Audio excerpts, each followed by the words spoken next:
আজকে সৌদি আরবে আমার প্রথম দিন আর আজকে যাচ্ছি আমার নতুন সংসারের জিনিস কেনাকাটা করতে। প্রত্যেকবারই সৌদি আরব আসার পর কয়েক মাসের জন্য আমার নতুন একটা সংসার হয় আর প্রত্যেকবারই আমার নতুন করে জিনিসপত্র কেনাকাটা করতে হয়। তোমাদের ভাইয়া যেহেতু সবার সাথে ম্যাচে থাকে সেজন্য একা রান্নাবান্না খাওয়া থাকাটা অনেক বেশি চাপ হয়ে যায়। সেজন্য প্রত্যেকবারই আসার পরে আমাদের নতুন করে বাসা নিতে হয়। রুমের যাবতীয় যা যা জিনিসপত্র লাগে আমি আসার পর আমরা দুইজনে মিলে একসাথে জিনিসপত্রগুলো কিনে ফেলি। আর এই জিনিসটা আমি অনেক বেশি এনজয় করি। আমাদের নতুন সংসার সাজানোর জন্য আমরা দুইজনে মিলে জিনিসপত্র কেনাকাটা করি। বাসা থেকে লোলো মার্কেটে আসতে প্রায় 20 মিনিটের মতো টাইম লেগে যায়। যেহেতু বিকেল বেলা এসেছিলাম সেজন্য দুইজনে হাঁটতে হাঁটতেই চলে এসেছি। মার্কেটে এসে সবার আগে আমি রান্না করার জিনিসপত্রগুলো দেখতে এসেছিলাম। এখান থেকে কিছু প্যান দেখছিলাম, এগুলো অনেক বেশি সুন্দর ছিল। এইগুলো যেহেতু গ্রসারি আইটেমের সাথে ছিল সেজন্য কসমেটিক্স এর জিনিস কেনাকাটা করতে গিয়েছিলাম। সবার আগে এইগুলো কেনাকাটা করব, তারপরে বাকি জিনিসপত্র কিনবো। বাংলাদেশ থেকে আসার সময় আমি কোনো কিছুই নিয়ে আসতে পারিনি। তোমাদের ভাইয়া বলছিল সে সাথে করে আমাকে এইসব জিনিসপত্র কিনে দেবে, আর সেই জন্যই আমিও কোনো কিছু কেনাকাটা করে আসিনি। আর এইখানেও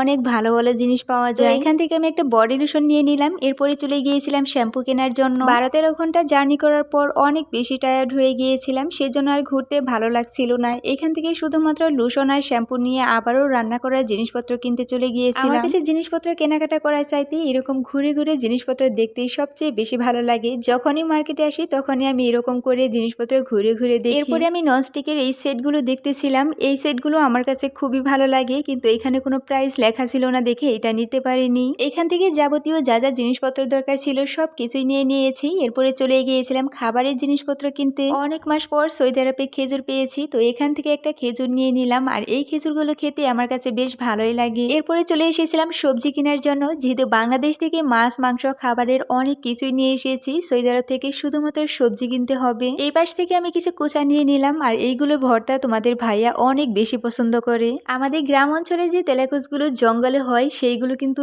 এইখানে অনেক বেশি দামে বিক্রি করা হয়।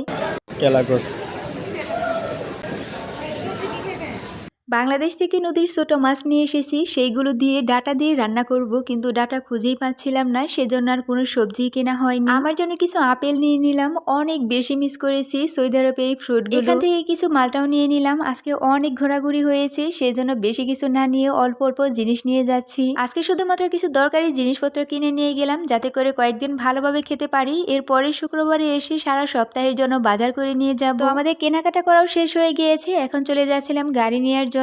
আসার সময় হেঁটে এসেছি, কিন্তু যাওয়ার সময় অনেক জিনিসপত্র ছিল, সেজন্য গাড়িতে করেই যেতে হবে। একটা গাড়ি নিয়ে কয়েক মিনিটের মধ্যে আমাদের বাসায় চলে এসেছি। আর এইগুলোই ছিল আমাদের আজকে কাঁচা বাজার। আজকে এই পর্যন্তই, দেখা হয়ে যাবে অন্য কোনো ভিডিওতে। সবাইকে আল্লাহ হাফেজ।